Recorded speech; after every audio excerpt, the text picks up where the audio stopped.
Hi everyone, welcome back to Lifting the Lamp. I'm Frater Eleftheria, and tonight I'm going to be talking about the initiatory system of the Argenteum Astrum, or AA, which I've spoken about before. I'm going into some detail about a very significant point on the path of that initiatory system. And so tonight's talk will be relevant to people who are on the path of the AA themselves, also people who are interested in the Golden Dawn system of initiation, or just people who are interested in Western esotericism generally and the initiatory path set out in the Western esoteric tradition. And the topic that I'm talking about specifically tonight is knowledge and conversation with the Holy Guardian Angel, and how it is in fact necessary for the aspirant to engage in knowledge and conversation with the Holy Guardian Angel, not once but twice on their path of initiation. And I'm going to explain why in this video. So this is quite an advanced topic. So if you're completely new to the grades of the AA, knowledge and conversation with the Holy Guardian Angel, there's probably some other videos of mine you should watch before that. I'll add some links in the description below. Familiarize yourself with the initiatory system of the AA with the concept of the knowledge and conversation with the Holy Guardian Angel. But for those who are already familiar with knowledge and conversation with the Holy Guardian Angel, you will know that this is one of the two most important transformations that the initiate can undergo in the system of the AA, the other one being the crossing of the abyss. And the way that knowledge and conversation gets spoken about is something which happens in the Adeptus Minor grade, in the center of the Tree of Life, the grade attributed to Tifereth, and that's the end of the story. When in fact, the true role of knowledge and conversation in the initiatory process on the Tree of Life is actually more complex than that, because there are 2 points on the tree in the tasks of the grades of the AA in which it's necessary to attain knowledge and conversation. And this is something that I stumbled across as I learned as much as I could about the system of the AA.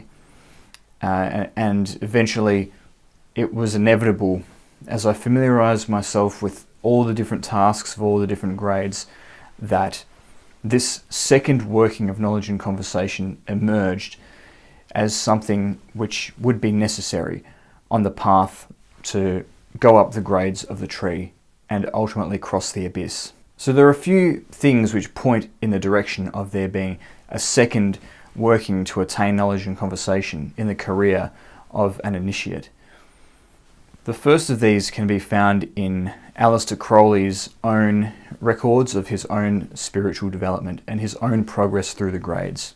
In my copy of the Holy Books of Thelema, back in my own AA days, in my own Thelemic days, I've got the good fortune of having a handy little diagram which sets out the exact month and the exact year that Crowley attained each of the grades of the AA. I think it's referring to the Confessions of Aleister Crowley in order to put forward that information. But it gives you a chance to look at what Crowley was doing in each of those grades as he was developing this system of the AA. And that information is backed up and corroborated by Richard Kaczynski in his biography of Crowley, Per Jurabo. And what starts to emerge from that material when you look at it closely is that there were 2 occasions in Crowley's own magical career when he engaged in a working to attain knowledge and conversation with his Holy Guardian Angel. The first was during his claiming of the 5-6 degree in Tifereth, the Adeptus Minor degree, during his Golden Dawn days, and specifically the working to attain knowledge and conversation that he engaged in was the Abramelin operation. Of course, he never finished the Abramelin operation, but he still claimed the 5-6 grade of Adeptus Minor, which, usually is only associated with this experience of knowledge and conversation, certainly to progress to the next grade, one would have to have completed that knowledge and conversation process. The second place where we see Crowley doing a ritual to attain knowledge and conversation is in 1906, perhaps 1905 through to 1906, but this is during Crowley's period of traveling through China and the months directly after that. Crowley wanted to finish the Abramelin operation, so he would astrally try and perform the operation and send himself to Boleskine while he was traveling through China. And, you know, the famous story is, I think, that he was riding backwards on an ass while he was reciting the invocation. But anyway, so there's this next point in Crowley's magical career where he's trying to contact the Holy Guardian Angel. In January of 1906, he claims to have attained the degree of Adeptus Exemptus, the 7-4 degree of the AA system. And then a few months later, in October of 1906, Crowley claims to have again attained knowledge and conversation when he performed the ritual known as Liber Pyramidos. And you know, you can read about this period in Crowley's life in chapters 6 and 7 in Perdurabo. But so we have in October of 1906 a second experience of knowledge and conversation that Crowley is going through following his attainment of the 7-4 degree of the AA. Now, the most obvious kind of explanation for this is that Crowley stuffed up the working for knowledge and conversation during the Abramelin operation when he was in the 5-6 grade or thereabouts, and so he was making up for lost time, and he was kind of trying to tie up the loose ends by revisiting that ritual in 1906 and around that time to try and bring it to fruition. But there's, I think, another explanation, which kind of it seems to be more plausible when you consider that Crowley considered himself to have gone beyond the 5-6 degree, and that is that the working to attain knowledge and conversation was something that Crowley saw as necessary to do twice, not once, in one's magical career. And there are other sources that come from the curriculum of the AA which back up this view. So the first bit of material that points to a second knowledge and conversation experience in the AA path is Liber 8, or Book 8. This is one of the books of Thelema in the curriculum of the AA. It is basically a ritual to attain knowledge and conversation with the Holy Guardian Angel, which Crowley received as part of the communications of the angels during his working of the Enochian ethers, which he then compiled in the volume known as The Vision and the Voice. In the 8th ether, Crowley has this ritual for attaining knowledge and conversation given to him. There's a few things that are interesting about this particular ritual for knowledge and conversation. The first interesting thing to consider is that by the time Crowley had reached the 8th ether, during his working of the Enochian ethers, he had already passed the point where he was given mysteries to do with the Magister Templi grade, which appears up here. And it appears that there's things that are covered in Liber 8 in Crowley's vision of the 8th ether, which pertain to the Magister Templi degree. But of course, the knowledge and conversation ritual we usually associate with the Adeptus Minor degree. And there's another link to the Magister Templi grade with Liber 8 when we look at another Liber of the AA curriculum, Liber Viarium VI, which lists Liber 8 as one of the tasks that is associated with the Magister Templi grade. So now we have two sources which are linking Liber 8 with the Magister Templi grade.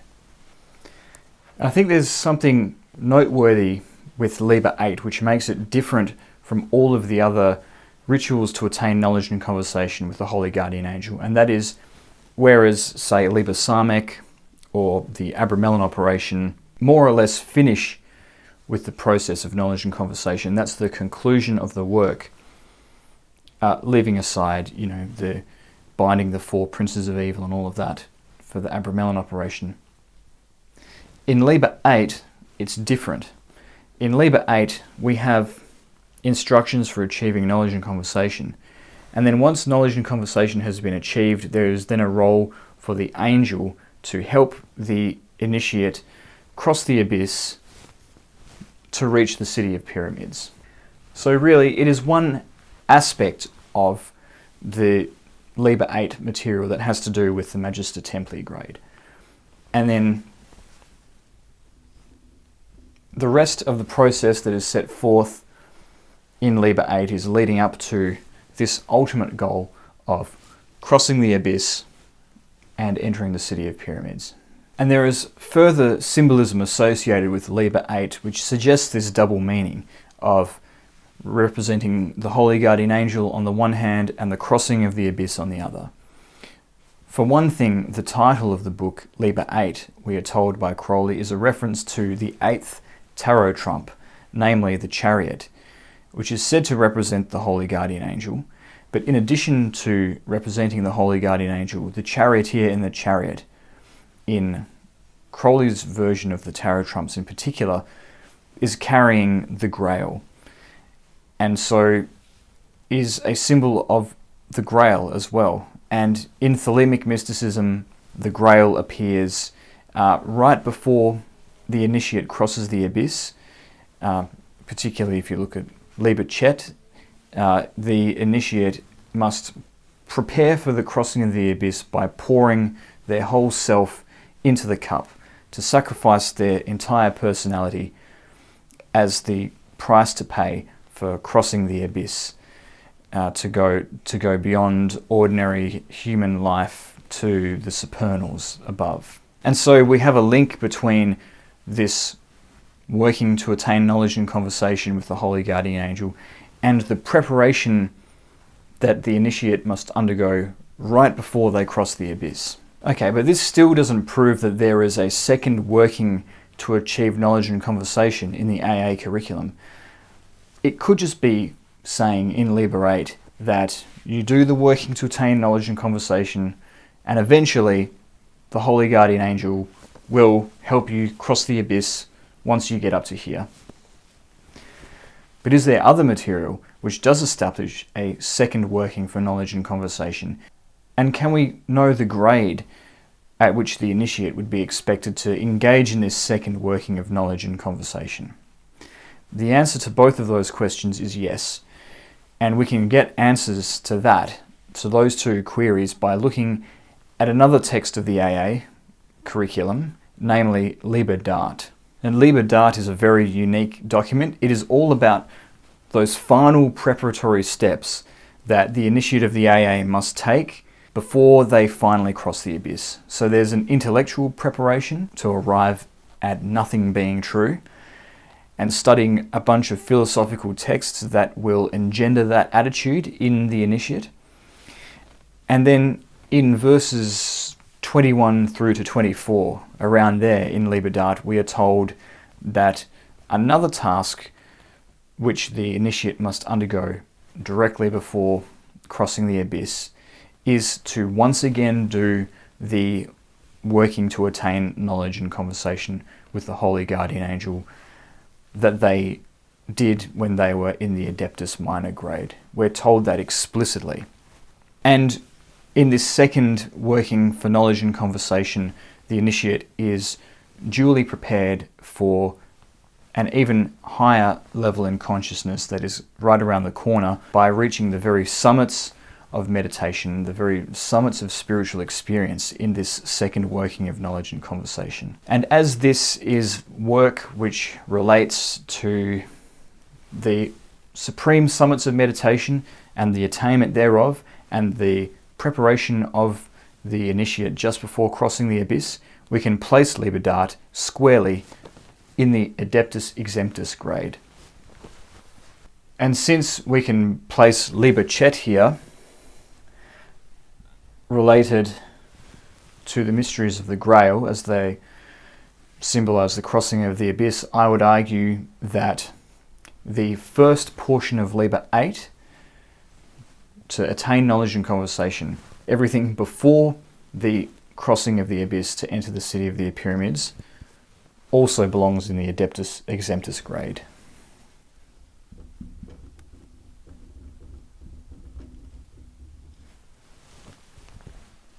And of course, you know that Crowley attained the 7-4 grade right before beginning the work of that grade, which is the way that it's done in the AA system. And that part of the work of that grade was his second working of knowledge and conversation, or I should say his second attainment of knowledge and conversation. And so a clear picture has emerged where if there is somebody who is pursuing a path of initiation, who is a member of the AA or takes inspiration from the AA system, they need to attain knowledge and conversation with the Holy Guardian Angel once when they reach the grade of Adeptus Minor, and then again in the grade of Adeptus Exemptus as part of their preparation for crossing the abyss. So I think that can be pretty clearly established from the sources that I've just referred to. But then it begs the question, why? Why would the magician, why would the mystic following this path need to attain knowledge and conversation twice? And the answer, I think, in simple terms, is that the experience of knowledge and conversation with the Holy Guardian Angel that arises in the grade of Adeptus Minor is a mixture of the human experience and the experience of the divine. And while that is certainly useful and necessary for the grades of the Adeptus that follow, it is something which needs to ultimately be refined so that there is a purer experience of divinity. And I think that's what the second Holy Guardian Angel working achieves. I think what happens with the grades of the AA is you achieve knowledge and conversation with the Holy Guardian Angel, and then you identify with the angel, and then you need to spend some time in the subsequent Adeptus grades integrating the angel into your own personality and really transforming your ordinary personality into your higher self. And only once that has occurred has the initiate made themselves a worthy vessel or instrument to experience pure Atman. So the way that I would explain knowledge and conversation with the Holy Guardian Angel is like this. You've got two spheres.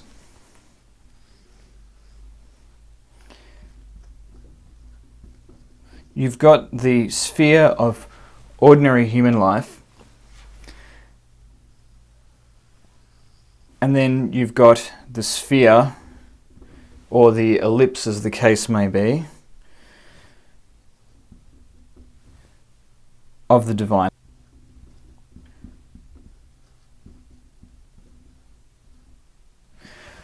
Which is Atman. But there's no way of getting from the experience of the human to the experience of the divine. So what is necessary is a link in the chain.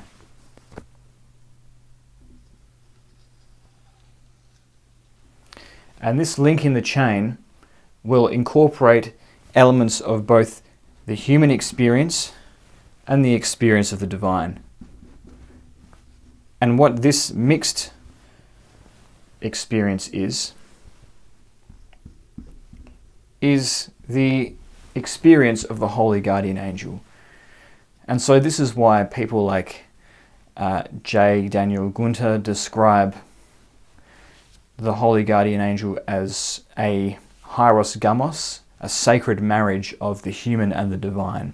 And it's also why the Holy Guardian Angel, the first experience of union with the Holy Guardian Angel appears in Tifereth, because Tifereth is at the center of the tree, the perfect nexus between the divine and the worldly.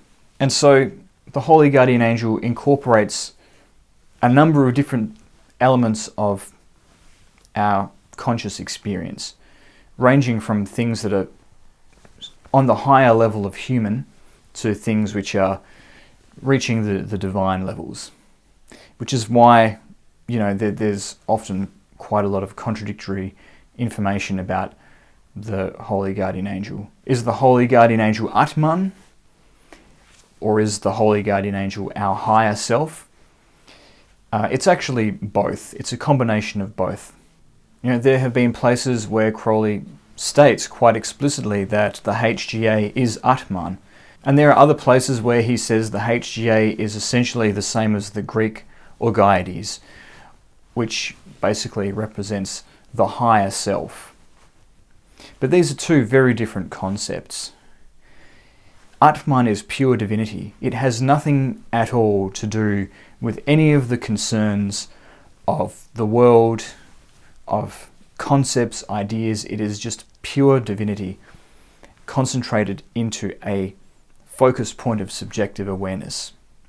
The higher self, on the other hand, encompasses hopes, dreams, aspirations, all these sorts of things which belong to the level of the higher mind, rather than the Atman, which is higher than the mind.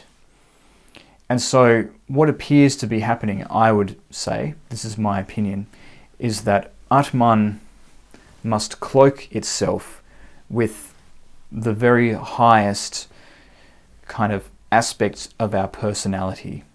The superior mind, the higher aspirations, the higher values, the higher virtues. That which encompasses our core values and beliefs, which encompasses the causal aspects of our being. And we can't begin to approach Atman unless we can perceive Atman wearing this sheath or cloak of the higher self. There's a similar idea in Theosophy, as put forth by Helena Blavatsky, where the Atman, the divine Atman, cannot intervene directly into the world, but must connect itself to Buddhi, which is the supreme unconditioned vehicle of Atman, but more importantly for our purposes, to Manas, the mind. And so the three combine to form Atma Buddhi Manas. And that's something similar to what is happening here with Atman and the parts of our constitution that we can regard as our higher self. And that is the phenomenon that we perceive as the Holy Guardian Angel. And eventually, when we achieve knowledge and conversation with the Holy Guardian Angel, is what we identify with. But of course, the goal is not to remain here, but to move ever higher. Not to remain here, but to move further up the tree. Which is why it is necessary to then have an experience of pure Atman. And in Liber, the second working of knowledge and conversation is linked to Atma Darshan, the vision of Atman, the experience of pure Atman. And so I think what happens if you've achieved knowledge and conversation once before and you do a working for knowledge and conversation again, the second time that you do it, you're doing it at a higher frequency, at a higher octave, at a higher vibrational level, which ultimately gets you a higher, more refined type of experience at the end of that process. Namely, union with pure Atman, uncloaked, undisguised by the aspects of ourself which we consider the higher self. And to experience pure Atman is the highest possible experience of divinity that we can have as a individualized being with subjective awareness. And then the next stage after that is the complete destruction of subjective awareness altogether and the complete union of subject and object in the more pure union with divinity that is accomplished with the crossing of the abyss. So by following our angel as the one true master after knowledge and conversation, that is to say, by integrating our higher self into our personality and by ultimately shedding as much of the ego as we can through that process and through the vision of pure Atman, we are duly prepared for the next phase of the spiritual journey in the crossing of the abyss. So, that is how we know that there are two workings to attain knowledge and conversation with the Holy Guardian Angel in the system of the AA, and this has been an explanation as to why we need to undergo that process twice. As with any work of alchemy, you refine the metal in the fire, and once you have done that, it is necessary to refine it even further using the very same fire. And ultimately, we arrive at the purity of the Philosopher's Stone and the goal of ultimate spiritual enlightenment. So best of luck in your own journey of spiritual enlightenment and spiritual attainment, and I hope that this video has been useful to you in that journey that you're undertaking. This is not something that I've really seen discussed anywhere else, but it is essential if this is the kind of path that you're moving up in your own endeavors at spiritual development. So if you did enjoy this video, please like the video and subscribe to my channel to support the work that I'm doing here. Subscribe to me also on Odyssey. But thanks again for listening, and I'll see you next time.